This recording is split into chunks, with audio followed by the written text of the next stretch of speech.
जो बुद्धिमान व्यक्ति हैं, भगत हैं, उनका तो यह बात समझ में पक्की आ जाएगी कि ये जो भी आज इंटरनेट सिस्टम, यूट्यूब आदि बनाया है और ये इलेक्ट्रॉनिक सिस्टम बनाया है, ये परमात्मा ने दी है बुद्धि।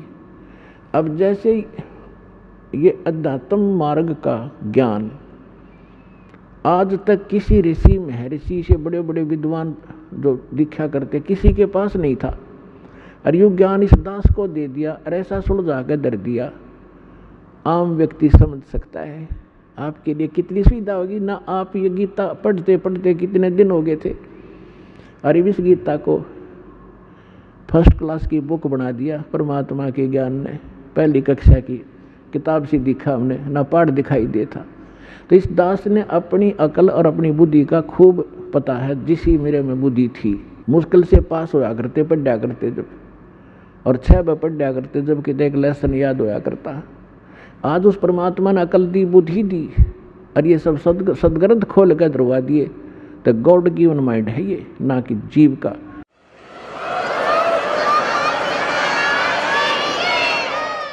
और ठीक इसी प्रकार ये जो कुछ भी आज आप ये जिसको वैज्ञानिक तरक्की मान रहे हो, ये गॉड कबीर गिवन है आपके लिए, अपनी प्यारी आत्माओं को अपनी महिमा और अपनी जानकारी, अपनी पहचान बताने के लिए, कि ताकि ये मुझे समझनिया तो पीछा छुटवावें। ये विज्ञान कति काम नहीं आवेगी किससे कभी। और दूसरी कृपा की दाता ने विज्ञान दी, डॉक्टरों को बुद्धि दी, अच्छी दवाइयाँ खोज ली। आप पहले हम देखा करते, हमारे पूर्वज और हम भी जब छोटे छोटे थे, इतनी औषधि थी नहीं, सिर में दर्द हो जाता, कपड़ा बांध के 3-3 दिन पड़े रहा करते, काम भी ना कर सके थे। और अब लेकर टेबलेट 10 मिनट में अपना काम करो। तो आज अगर वही स्थिति होती, शरीर में कष्ट हो जाता, तो भक्ति भी नहीं कर सकते आप। तो आज ऐसी मेडिसिन जो दी है, ये परमात्मा गॉड गिवन है, कबीर साहब ने दी है। और एक टेबलेट ली और अपना भजन करो और काम करो। तो इसी जब 600 वर्ष पहले परमात्मा आए थे, एक दिन में वहाँ झोपड़ी में कपड़ा भी बुन रहे होते थे, और 1-1 हज़ार जगह जाकर प्रकट हो जाते थे, और सब जगह जा कर के अपना ज्ञान सुनाया करते थे। वही ज्ञान एक जगह बोलते थे, सब जगह अन्य रूपों में भी वही ज्ञान एक जैसा सब जगह बोला जाता था। जैसे आजकल टीवी से, चैनल से यहाँ बोला जा रहा है, आप विश्व में कहीं भी देख और सुन सकते हैं। तो उसमें परमात्मा ऐसी लीला करते थे, जैसे आजकल तो कोई, जैसे आज यदि कोई ये करता है, परमात्मा आज करते ये लीला, तो आज वह बात बना नहीं हो। क्योंकि आज तो 1 मिनट में पता लग जाए महाराज जी वहाँ सत्संग कर रहे थे, दूसरा को यहाँ भी कर रहे हैं, तीसरा को वहाँ भी कर रहे हैं। तो ये एक सृष्टि क्रम में खलबली मच जाती, और जादूगर कहने लग जाएंगे फिर जादूगर है तो। और उस समय कोई जाना नहीं था 10 किलोमीटर दूर के हो रहा है, 5 किलोमीटर 1 हफ्ते में पता लग गया करता। वहाँ एक कोई भगत आया था, कोई संत भगत सत्संग कर रहा था। तो आज परमात्मा ने अब ये तरीका अपनाया आपके लिए।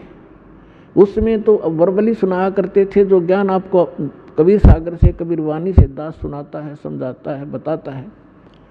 लेकिन वो नकली संत परमात्मा के इस ज्ञान को नकारा करते थे कि झूठ बोला है, कुछ नहीं जानता, दानक है, दुल्हा है, शूद्र है, ये संस्कृत पढ़ नहीं सकता, संस्कृत तो ब्राह्मण लोग पढ़ते हैं।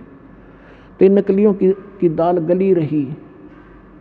और उस समय परमात्मा के 64 लाख से सोना, आज से 600 वर्ष पहले पूरे इंडिया की 4 करोड़ आबादी नहीं होगी।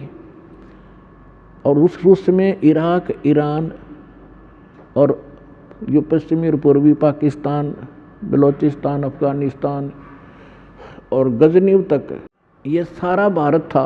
और सारे भारत में 4 करोड़ आबादी नहीं होगी उस समय।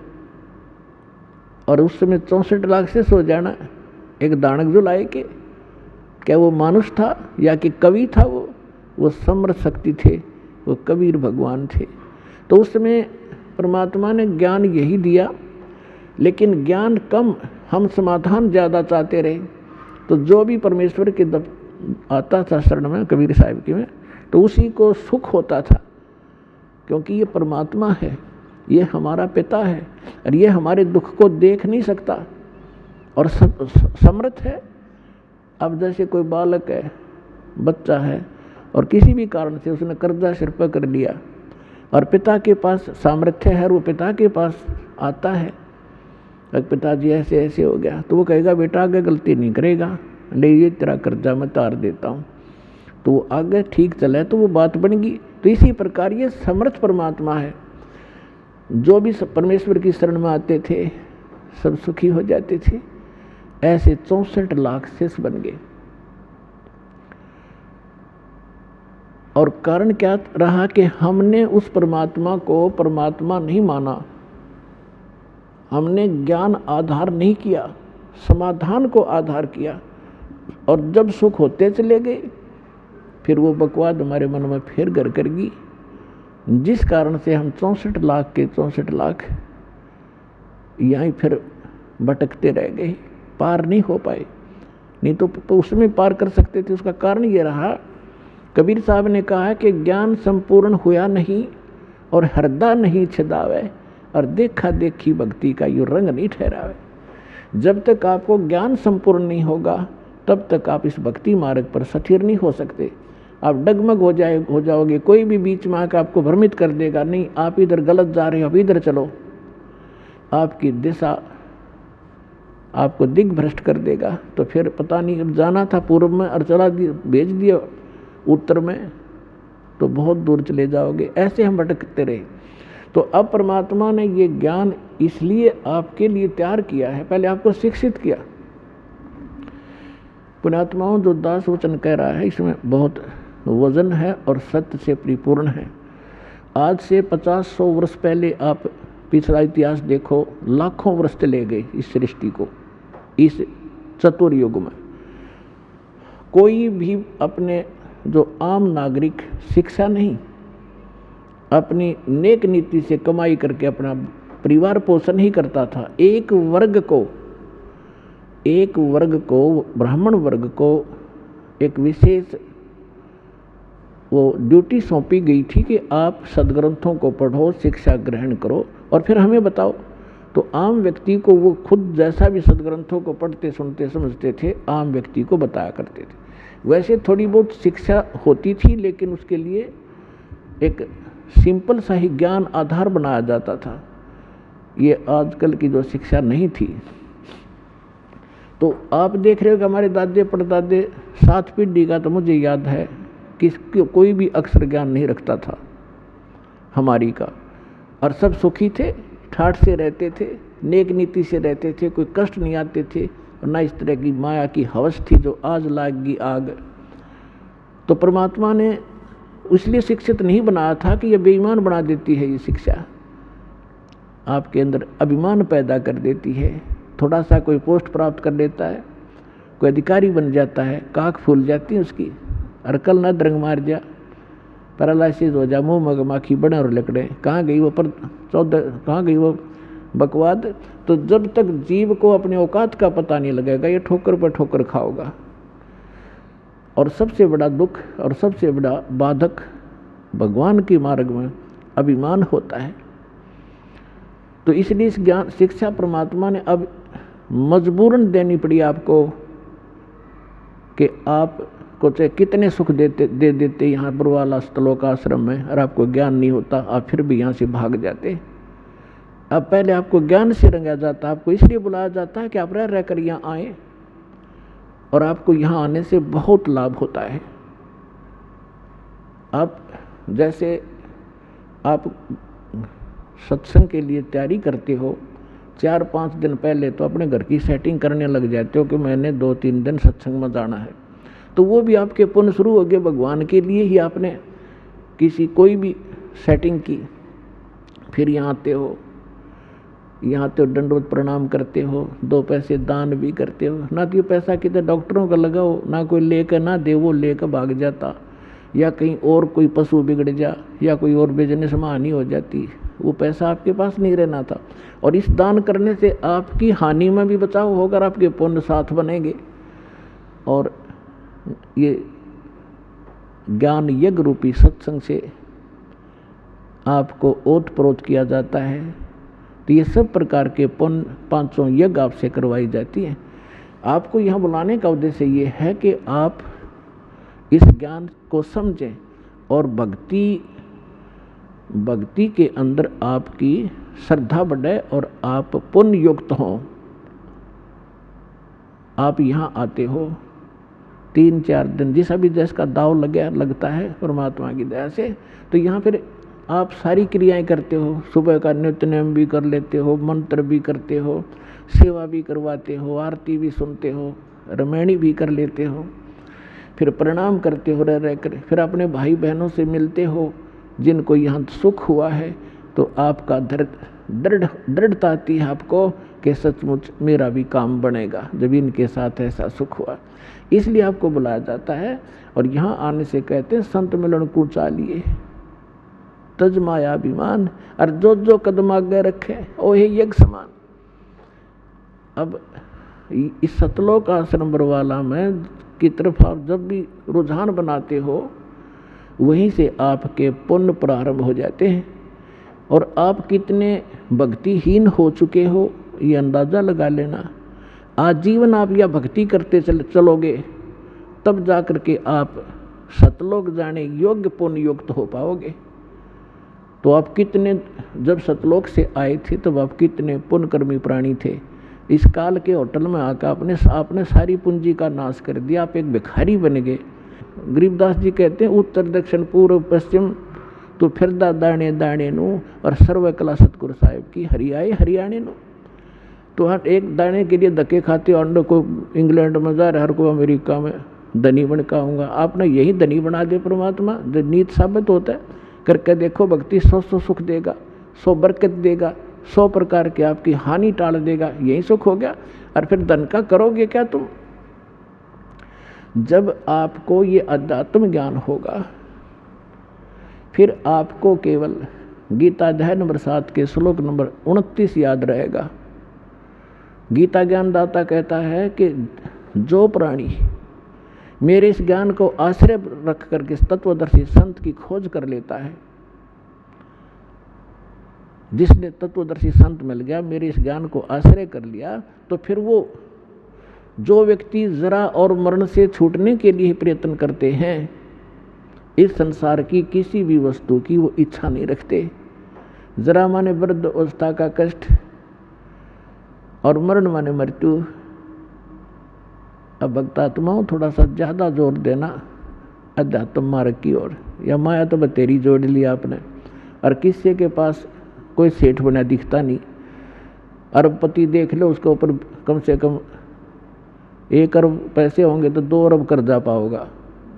हमने नो दिखा 4 फैक्ट्री है इसके, लेकिन उसकी मेंटली हालत इतनी बुरी होती है, सपने में सुख नहीं उस मानस को। तो आपने ये इधर ज़्यादा ध्यान देना पड़ेगा भगवान की तरफ। इस मार्ग के ऊपर आपने आगे बढ़ना पड़ेगा। आप यहाँ क्या किसके लिए जोड़ा?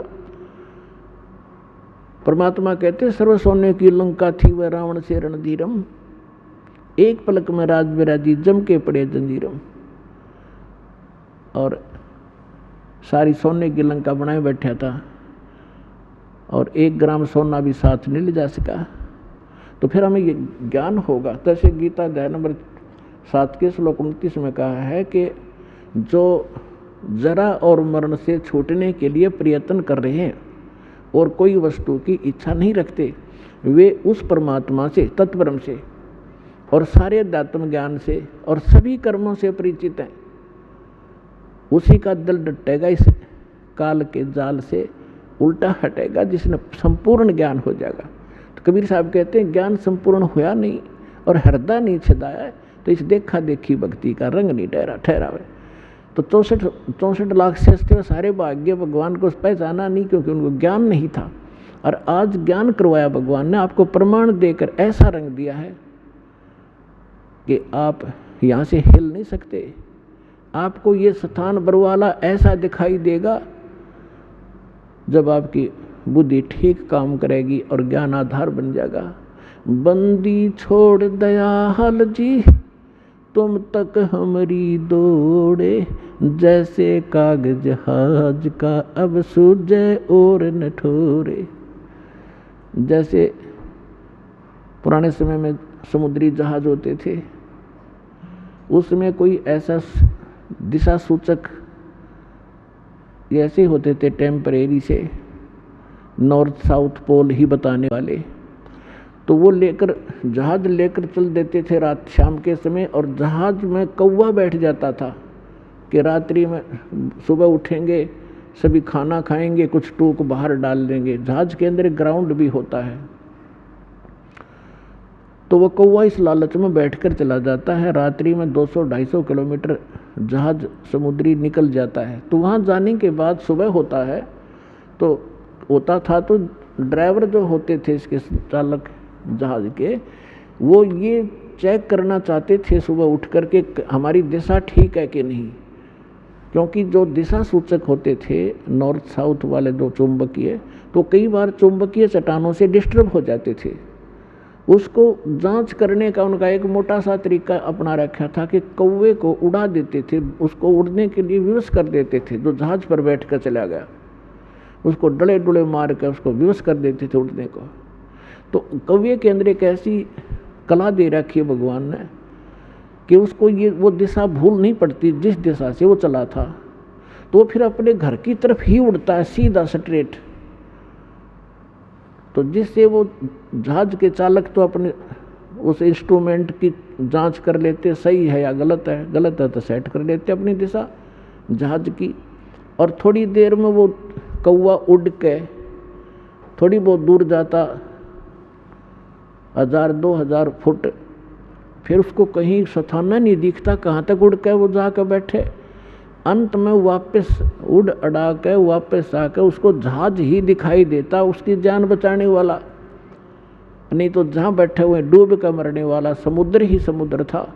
तो वापस आकर उसने जहाज पर ही शरण लेनी पड़ी और स्थान कहीं उसको दिखाई नहीं दिया जहाँ उसकी जान बच सके। तो परमात्मा कहते हैं जब आपको ज्ञान हो जाएगा आप ये कहा करोगे, बंदी छोड़ दयाल जी तुम तक हमारी दौड़े, जैसे कागज जहाज का अब सूझत और न ठोरे।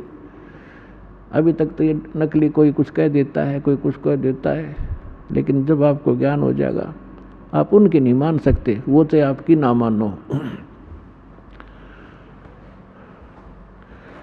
तो प्रसंग चल रहा है, परमात्मा आपको ज्ञान देते हैं, आपको ज्ञान से परिपूर्ण किया जाता है। यहाँ बुला करके प्रोजेक्टर बनवाए भगवान ने, टीवी चैनल बनवा दिए, मोबाइल दे दिए अपने बच्चों के लिए बनवा के।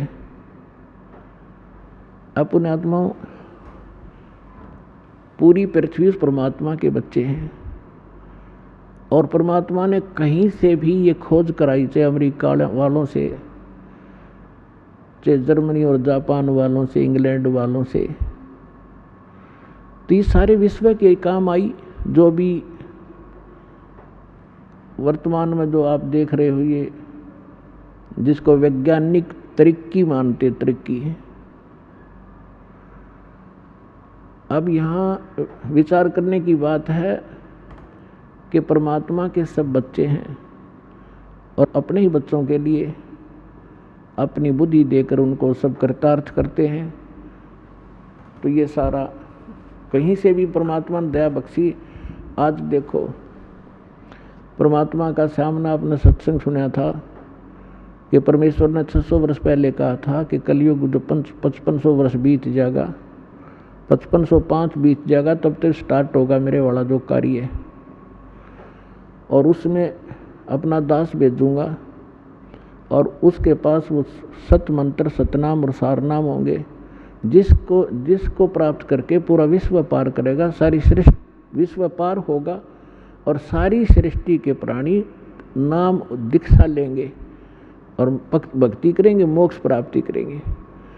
अब देखो, अभी तक आप जहाँ भी जाते हो, किसी ऑफिस में जाइए, रिश्तेदारी में जाइए, तो सब जगह अपने व्यवहारिक बातें आपको सुनने को मिलेंगी। और कोई राजनीति की बातें कर रहा है, कोई गपोड़ मार रहा है, कोई ताश खेल रहा है, कोई कुछ कर रहा है। तो ये सब प्रकार की, जैसे आप किसी भी उसमें जाकर देख लिया क्षेत्र में, सारा हाहाकार मच रही है। राम का तो नाम भी नहीं रहा। ठीक है, कहीं विशेष कोई अनुष्ठान कर लिया जाता है, उसमें मत्था टेक आए, प्रसादा छक आए और बस मौज मान ली। हम सोचा हो गया, भक्ति इतनी होती होगी, नहीं। कबीर साहब कहते हैं कि जिन हृदय सा सुमरिया ताको तैसा लाभ, ओसा प्यास ने भाग ही जब लग दसे नहीं आब। ओस के चाटने से प्यास समाप्त नहीं होती, उसके लिए तो गट गट 2-3 गिलास पीने पड़ेंगे जब तृप्ति होगी। तो पहले हम दान करते थे, 100 रुपया डाल देते, गीता तब बड़ी खुशी मनाते थे, बहुत बड़ा दान कर दिया। 5.25 का प्रसाद जिस दिन बांट देते बूंदी का, तो इन्हें सोचा करते आज तक कमाल हो गया, ये कोई धर्म था, ये तो ओस चाट रहे थे हम। अब हम गिलास के गिलास पीने लगे, यहाँ दान करते हैं बच्चे। और कबीर साहब कहते हैं धर्म तो 10 का नहीं, 10 का माने नाश नहीं होता धर्म का, चाहे 10 के 3 लोक, और खैरायत में खैर है कीजिए आत्मपोख है। गुरु बिन माला फेरते, गुरु बिन देते दान, गुरु बिन दोनों निष्फल हैं, चाहे पूछो वेद पुराण।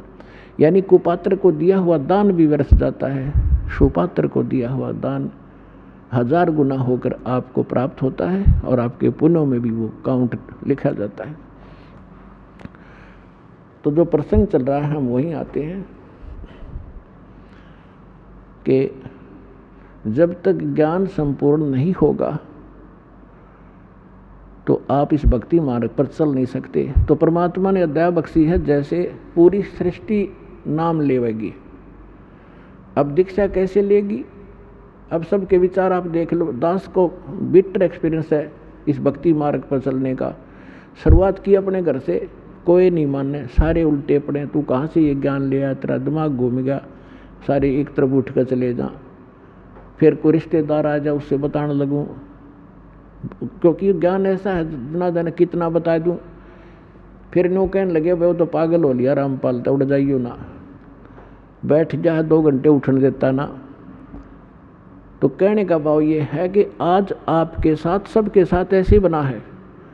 प्रारंभ में किसी ने आपको ज्ञान सुना है तो आपके जची नहीं, आपको कोई सीडी दे गया है, आपने सीडी वो सुन ली लगातार। क्यों? सीडी एक ऐसा माध्यम है, आपने ले ली, या टीवी चल रहा है, ये चैनल से कोई सत्संग सुन रहा है, तो वहाँ श्रोता सुन सकता है, वाद विवाद नहीं कर सकता उसके साथ। और वाद विवाद करके आदमी उस निष्कर्ष तक पहुँचे नहीं पाता जहाँ वक्ता पहुँचाना चाहता है।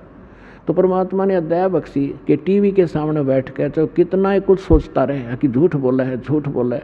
और जब प्रमाण सामने आएंगे, अगर वो बीच में ही वाद विवाद हो जाए, आमने सामने बैठे होते तो बीच में वाद विवाद कर देता है, क्या ले रहा, उठ कर चला जाता। फिर उसने उसमें देखते देखते देखते सारे प्रमाण मिल गए, तो जो उसके अंदर डाउट थे वो समाप्त हुए। तो इसमें टाइम बहुत लगे है। तो प्रत्येक एक भगत को यहाँ आने में इतना समय लगता ही लगता है। तो अब क्या होगा? अब ये जैसे आप देख रहे हो, एक भक्त अपना अनुभव बता रहा था, पिछले सत्संग में आपको सुनाया था कि हम यहाँ से राजस्थान के भक्त आते हैं, यहाँ हिसार से एक ट्रेन चलती है, यहाँ खाली होती है, यहीं से स्टार्ट होती है। तो हम 2-2.5 हज़ार भक्त उसमें बैठ जाते हैं सुबह सुबह जाके हिसार से जोधपुर वाली में। और कोई नित्यनेम कर रहा है, कोई मोबाइल से मंत्र सुन रहा है, कोई आरती अपना कोई और शब्द सुन रहा है, चर्चा मालिक की चल रही होती है। तो वहाँ जितने यात्री उसमें बैठे होंगे अन्य भी, उनके ऊपर भी परमात्मा की वाणी प्रभाव डालेगी। बेशक उनको कोई समझ में नहीं आ रहा आरती या नमो नमो सतपुरुष को शुरू में तो किससे के बिना पल्ला पड़ती हो, के बोल रहा है, लेकिन वो अपना काम पूरा कर रही होती है, उसको प्रभावित कर रही है आसपास के क्षेत्र में। इवन चींटी, पक्षी, पशु, गांव घर के जो पशु हैं उन पर भी प्रभाव पड़ेगा।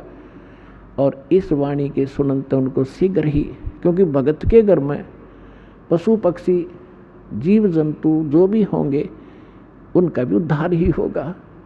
तो इस वाणी में इतनी शक्ति है, परमात्मा की वाणी के अंदर इतना अफेक्ट है कि इस आत्मा के बहुत से पाप ऐसे होते हैं जो ज्ञान यज्ञ से कटते हैं। और फिर उसके अंदर एक विशेष प्रेरणा बनती है भगवान की तरफ से कि कैसा है नास्तिक को। अब नास्तिक कैसे है, जैसे ये आत्मा पाप कर्मों से मूर्छित पड़ी है।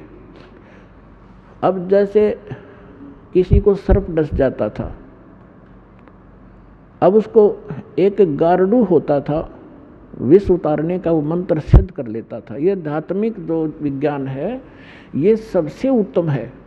अभी तक आपने देखा होगा कोई झाड़े झूड़े ला दिन छोटा मोटा बुखार उतार देते हैं, तो ये इस तरह की क्रियाएं हैं। लेकिन ये भक्ति ये तो एक अंश मात्र है।